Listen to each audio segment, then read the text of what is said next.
E aí, estudante, bem-vindo, bem-vinda. Aqui é o professor Tiago Benedetti, do Aprenda Mais. E queria te contar aqui uma história nessa aula, nesse vídeo, sobre uma coisa que aconteceu comigo que me fez lembrar de um detalhe, de uma coisa sobre procrastinação, né? Sobre enrolar para estudar, de fato, tá? Procrastinação é uma palavra já meio gourmetizada, mas o fato é que a gente está aqui falando sobre você enrolar para estudar, ou perder tempo, ou gastar seu tempo, ou utilizar seu tempo da forma errada quando você está estudando. E eu passei por uma coisa um dia desses, né, no trabalho, eu lá, né, na escola, eu sou coordenador de um colégio do Poliedro, aqui em Rio Branco, no Acre, e estava lá um dia, né, enrolando para fazer uma coisa que eu tinha que fazer já há bastante tempo, e de repente eu percebi, né, que a bateria do meu notebook estava acabando e eu precisava terminar aquilo que tinha que ser naquele dia, e eu me toquei ali naquela hora que eu tinha esquecido a fonte, né, o carregador do meu notebook em casa. Ou seja, eu estava com um pouquinho de nada de bateria, eu precisava terminar uma coisa importante, né, solicitado pela direção do colégio, e até então eu estava dando uma enrolada ali. Então, o que aconteceu? Naquele momento, né, ativou o alerta. Acho que você já passou por isso, ou deve ter passado por isso alguma vez na vida, né, na escola, com prazos de entrega de trabalho. Né? Digamos que você tinha lá uma semana para entregar um trabalho de história, e aí você deixa para fazer isso no último dia, na última hora, na aula antes da aula de história. O que acontece nesses momentos? O que aconteceu comigo quando eu percebi ali que meu notebook estava ficando sem bateria? Eu entrei em estado ali de alerta. Se eu estava enrolando, se eu estava desestimulado, se eu estava desmotivado, tudo isso foi curado na hora. Né? A cura é imediata quando você tem um problema de prazo, quando você tem uma questão de tempo de limite. E isso é muito interessante você entender, porque existe até uma coisa, né, por trás disso chamada de lei de Parkinson, que te mostra como que você pode trabalhar e simular isso para você mesmo, né, para você fazer de repente, uma organização melhor do seu tempo de estudo. Então, o que aconteceu no fim das contas? Eu tinha ali talvez 20 minutos para terminar o que eu tinha que fazer antes da minha bateria acabar de vez, e aí eu entrei em estado de foco total. Você com certeza já passou isso quando você enrolou na escola para fazer algum trabalho e você acabou entregando ele ali no último minuto, no último segundo, certo? Então, o que acontece? Quando você tem muito tempo, existe uma tendência natural do seu cérebro, né, de percebendo esse tempo, espaço que você tem, de enrolar naturalmente. Por quê? Porque lá nos bastidores, do nosso cérebro, que é preguiçoso, né, ele entende que se ele tem, sei lá, uma hora para fazer uma coisa, ele pode enrolar durante essa uma hora para fazer essa coisa. Agora, quando o teu cérebro entende que ele só tem 5 minutos para resolver um pepino, aí automaticamente ele já entra no estado de alerta e resolve isso. Ou seja, a percepção de um tempo limitado facilita e favorece o nosso próprio gerenciamento de tarefas. E lá na tua rotina de estudo, isso tem um viés interessante. E aí eu vou mostrar aqui o meu quadro para te mostrar uma coisa que eu queria compartilhar com você, para você entender que é o seguinte. Tá? Você já está vendo aqui no cantinho, né? Está aparecendo aí na tela. Eu quero que você preste atenção aqui no detalhe disso. Ó. Aqui eu tenho o que a gente chama de lei de Parkinson, que diz assim para a gente: o trabalho se expande de modo a preencher o tempo disponível para sua realização. Então vamos trocar aqui trabalho por estudo.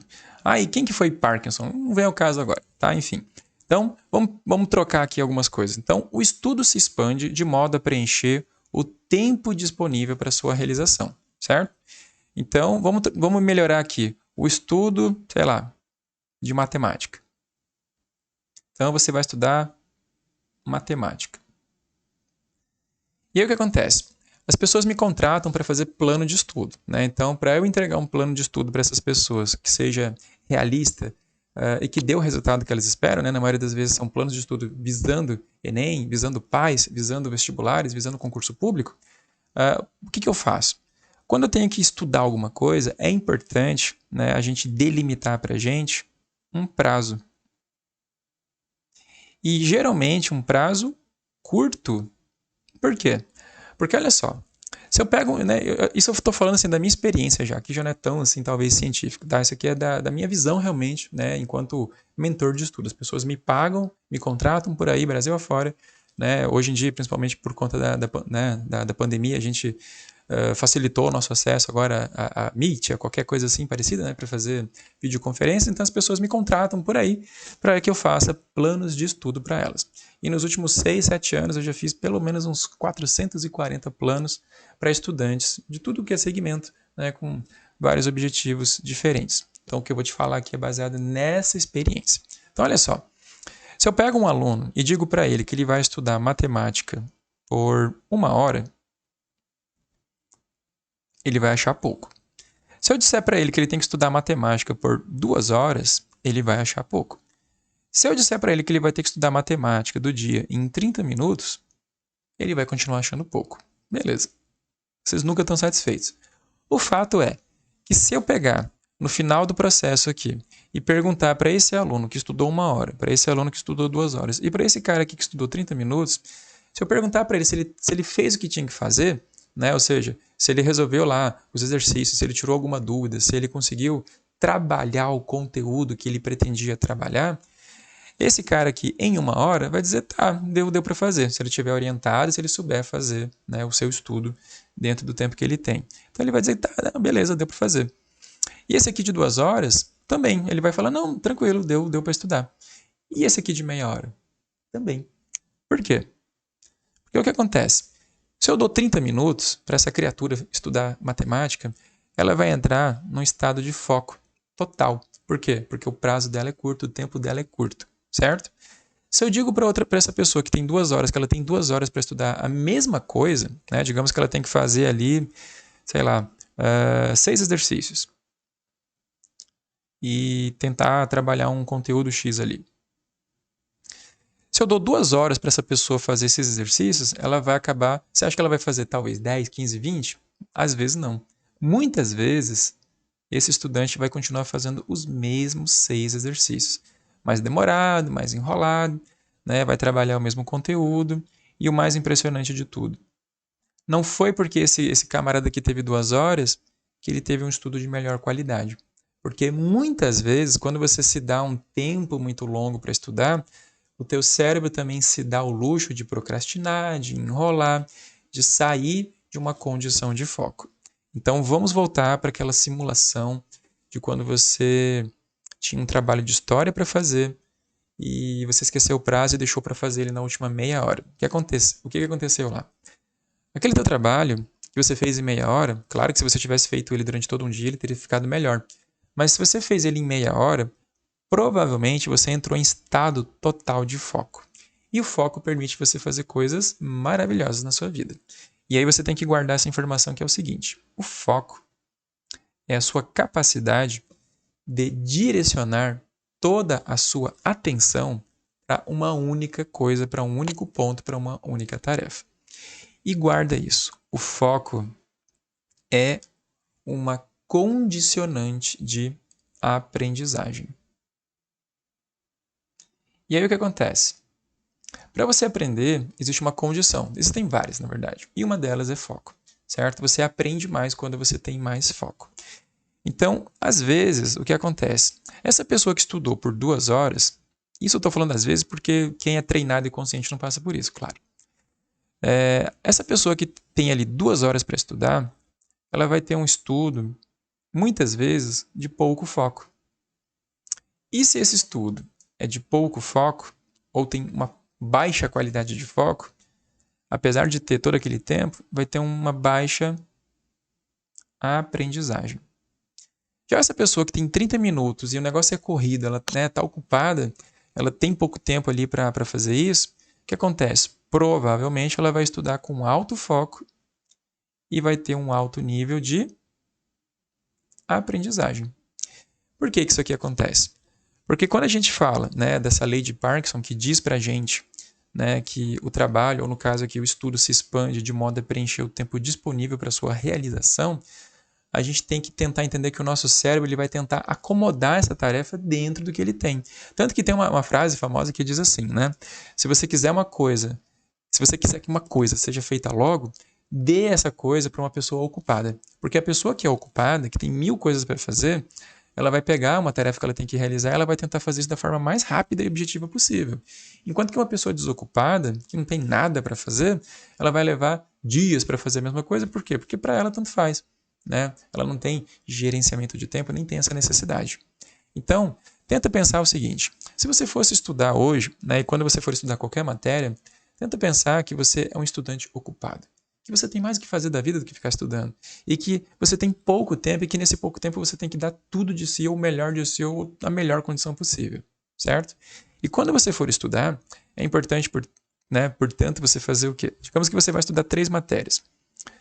É importante você estabelecer um prazo para você, talvez, digamos, de 3 horas. E nessas 3 horas, eu vou estudar 3 matérias. Talvez 1 hora de cada? Não, quem sabe eu tenho lá uma matéria que tem um peso maior, uma necessidade maior. Digamos que eu vou estudar aqui, sei lá, biologia, português e matemática. E aí, digamos que dessas 3 horas, eu tenho ali 1h30 que eu vou dedicar para biologia, talvez ali 1 hora que eu vou dedicar para matemática e talvez ali 30 minutos para português. O que eu tenho que colocar aqui em pauta? Eu tenho que colocar em pauta que essa minha biologia de 1h30, eu preciso dar para isso aqui um prazo ainda mais específico. Então, por exemplo, eu posso dizer para mim mesmo e combinar comigo mesmo que dessa 1h30 eu vou gastar 30 minutos fazendo uma parte do meu estudo, seja teoria, exercício, não sei, e depois eu vou fazer 30 minutos de português e vou logo matar esse conteúdo.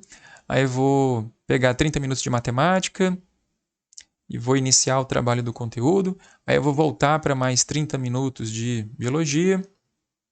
Aí eu vou gastar mais 30 minutos de matemática e depois fechar com os 30 minutos de biologia. O que eu fiz aqui? Eu estabeleci pequenas métricas e dei prazos pequenos para terminar logo esse processo e coloquei as coisas dentro de um prazo limitado pequenininho. Né? Depois que eu peguei essa biologia e não falei assim, eu vou estudar 3 horas. Não posso falar isso. Eu vou dizer o seguinte, eu vou estudar 3 matérias em 3 horas e dessas 3 horas eu vou gastar 1h30 em biologia. E dessa 1h30, eu vou estabelecer um objetivo A, um objetivo B e um objetivo C para essa 1h30 de biologia. Mesma coisa com matemática. Aqui eu vou estabelecer um objetivo A e um objetivo B dentro dessa minha hora de matemática. Quando eu faço isso, eu crio, né, essa sensação de nervoso, essa sensação de pouco tempo. Eu crio o quê? Um pequeno espaço de tempo que eu preciso preencher com alguma atividade. E quando esse espaço tem prazo curto, ele gera uma certa urgência, ele desperta na gente o foco. Ou seja, favorece a sua aprendizagem, certo? E esse negócio de, nossa, mas aí você começa com biologia, vai para português, aí vai para matemática, aí depois volta para biologia, volta para matemática, para só daí terminar com biologia, fica meio esquisito, né? Isso aqui a gente chama de estudo blocado e ao mesmo tempo mesclado. Tá? E existem vários autores, existem vários apontamentos, existem várias pesquisas, e eu também falo disso aqui com experiência, né? De estudantes que trabalham fazendo isso, né? Fazendo essa mistura de blocos de estudo. Isso parece louco, parece errado, parece estranho, mas isso força teu cérebro a pensar. Tira teu cérebro, né, do que a gente chama, né, soa bem coach falar assim, mas tira teu cérebro da zona de conforto, tá? Então, quando você fizer seus estudos e quando você estiver organizando seu tempo de estudo, lembra disso. Lembra da lei de Parkinson e lembra que quanto mais tempo você der de estudo para você mesmo, muitas vezes você está dando mais oportunidades de criar armadilhas, reduzir seu foco e acabar procrastinando, enrolando, né, e fazendo o corpo mole para estudar. Então, na hora de estudar, seja curto, seja objetivo, seja direto, estabeleça metas de pequeno prazo para você conseguir transformar um estudão, talvez, em blocos de estudo de alto impacto. Tá bom? Então, isso aqui é uma estratégia que eu acho que é importante que você conheça, principalmente você que diz que tem problemas de foco e concentração. Muitas vezes, o que você está passando, né, essa falta de foco e concentração que você diz que tem, muitas vezes isso é só uma manifestação do que está acontecendo ali nos bastidores, dentro disso que a gente chama de lei de Parkinson. Tá bom? Então, se esse tipo de conteúdo você gostou, deixa eu olhar aqui para tua cara. Né? Se você gostou desse conteúdo, se isso aqui faz algum sentido, deixa um comentário aqui, fala alguma coisa.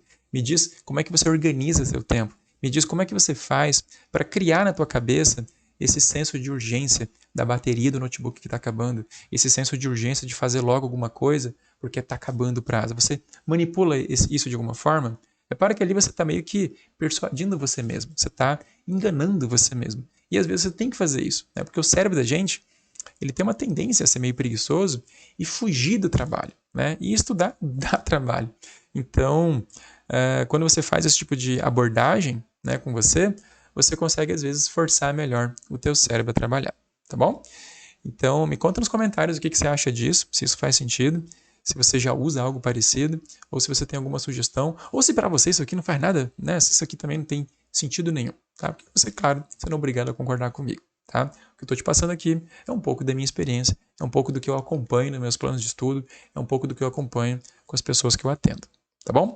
Então, deixa nos comentários o que você acha dessa abordagem e a gente vai conversando por ali, tá bom? Espero que você tenha gostado desse conteúdo, né? Não deixe de curtir esse vídeo, de se inscrever no canal, de compartilhar isso aqui com outros colegas, né? E, enfim, de fazer isso aqui aparecer para mais gente, tá bom? Dessa forma você me ajuda demais para que eu possa continuar ajudando você e outros estudantes, tá bom? Então a gente se vê, até a próxima aula.